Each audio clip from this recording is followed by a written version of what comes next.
c'est un extrait du concours d'accès au CPGE Zahraoui. Voilà le premier exercice. Voilà, vous pouvez lire l'énoncé. Soit f de R dans R continu, montre que f x a pour image l'intégrale de x vers x plus pi f de u, cos u moins x d de u est dérivable sur R. Et on a, quel que soit x appartenant à R, f' de x, c'est l'intégrale x plus pi de f de u, sinus u moins x d de u, moins f de x plus pi moins f de x. Oui, c'est ça. Donc, pour montrer qu'elle est dérivable, est-ce que vous proposez une méthode? Comment? Regardons d'abord là notre fonction. Donc, f, c'est une fonction de R, en valeur dans R, qui est associée le x par l'intégrale entre x plus pi. Regardez pour les variables. Vous avez les variables dans les bords de l'intégrale, mais aussi dans... exactement, mais aussi dedans. Voilà. Et donc, qu'est-ce que vous proposez? Comment on va traiter cette intégrale? Donc vous, en baccalauréat, vous avez vu les paramètres, par exemple, au bord, c'est ça? Et donc là, on doit se débarrasser du paramètre x qui est dedans. D'accord? Et donc, qu'est-ce que vous proposez pour retirer le paramètre x qui est dans l'intégrale?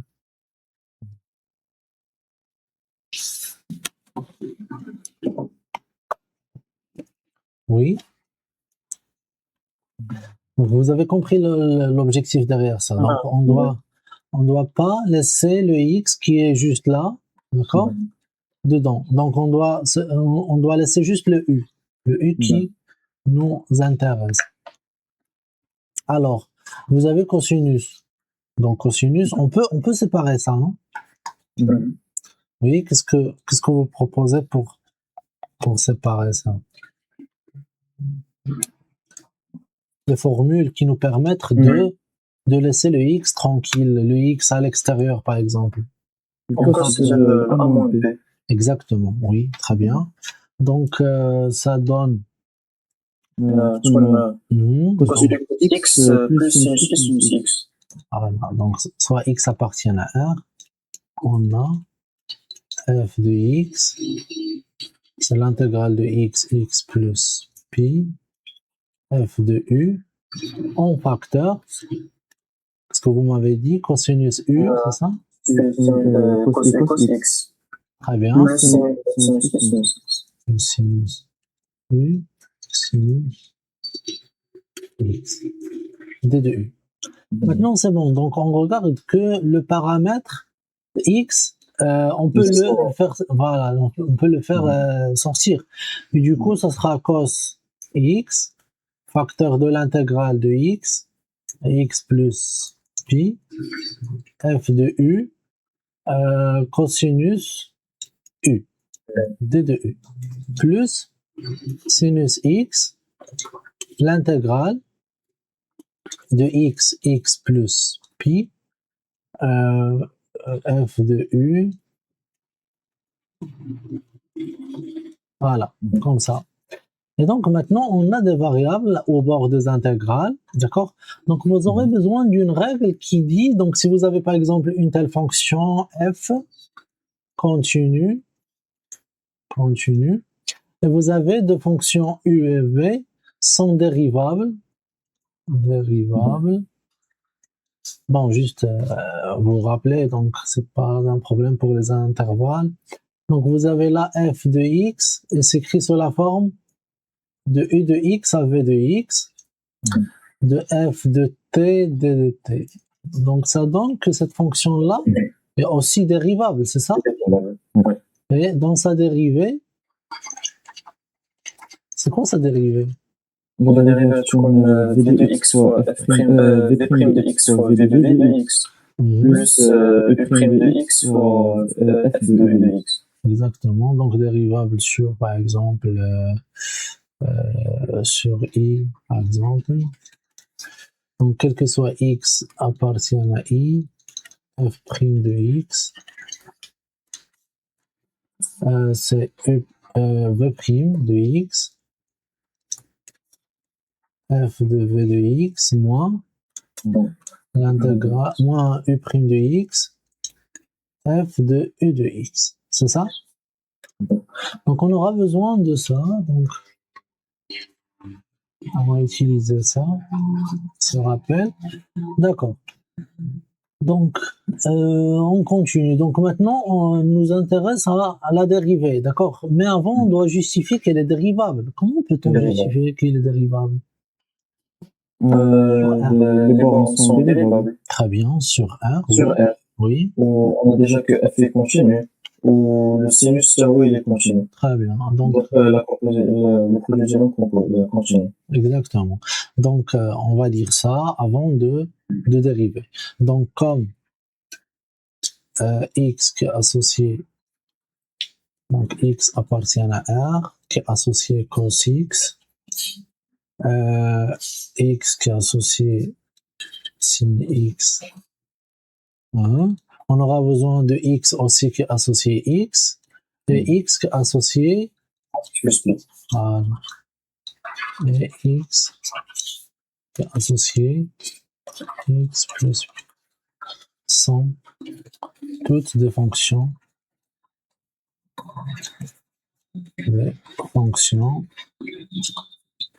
dérivables sur R. Hein, et comme vous m'avez dit, f est continu sur R. Donc, la fonction x qui est associée, il y a les deux fonctions suivantes, x qui est associée cos x, f de x, et sin x, f de x, le sont également.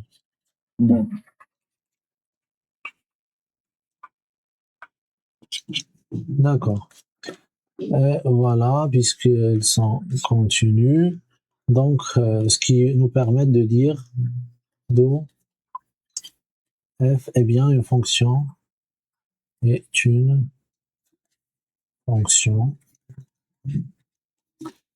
dérivable sur R. Voilà. Très bien. Ok. Maintenant, on veut dériver cette fonction-là. D'accord? Donc, soit x appartient à R, après savoir justifier la régularité de cette fonction, on va dire que cette fonction-là, et on a pour chaque x, ou bien soit x appartient à R, soit x appartient à R, f' de x, c'est exactement la dérivée de ce truc-là. Alors on dérive. Allez-y. Donc, quand on a moins sinus x pour l'intégrale de x plus p de sin cos u de oui. C'est ça. Plus cos x pour f de x plus p pour cos de x plus p. X plus. Donc c'est F de x plus p pour cos de x plus p. Moins f de x cos x. Moins f de x cos x. Très bien. Oui, après. La deuxième partie, plus cos x pour l'intégrale. X pour l'intégrale. Plus sinus x fois f de x plus p sinus x plus p, moins f de x sinus x.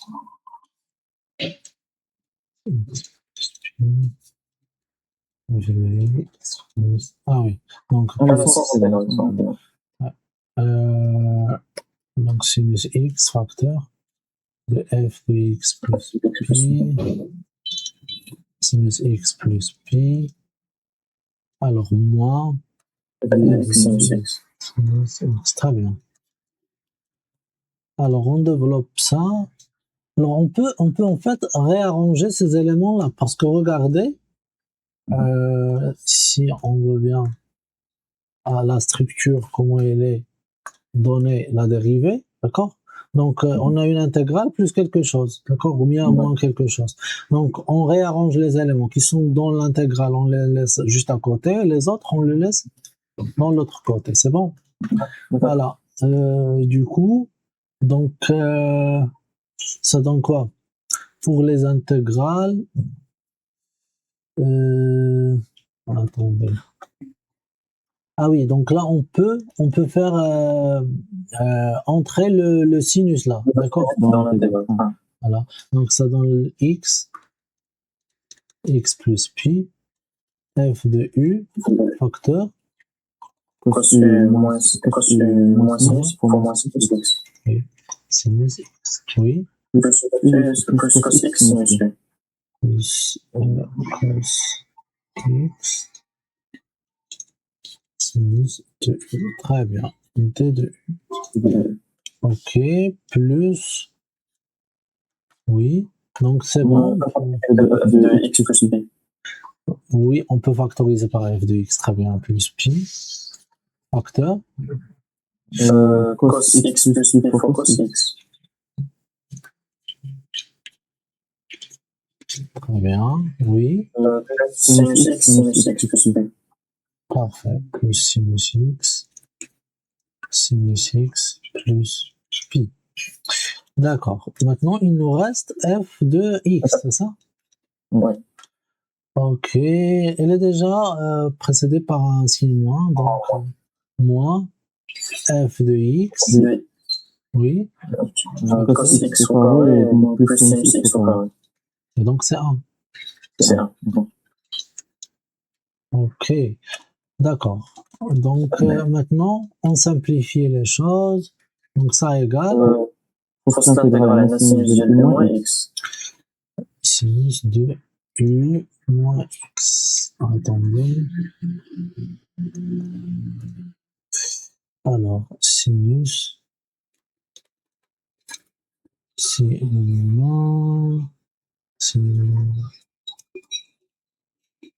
ok, oui. Plus f de x plus pi réduction de cos de x moins plus pi. Il y a moins 1. De x plus pi facteur. Donc là, cosinus x moins, c'est ça? Cos x plus pi moins x, c'est ça? Et donc c'est cos. C'est cos pi, ouais. Voilà. Moins 1. Cos pi, c'est déjà égal à moins 1. Ok, donc on peut maintenant. Ah oui, c'est bon, moins f de x. Moins f de x.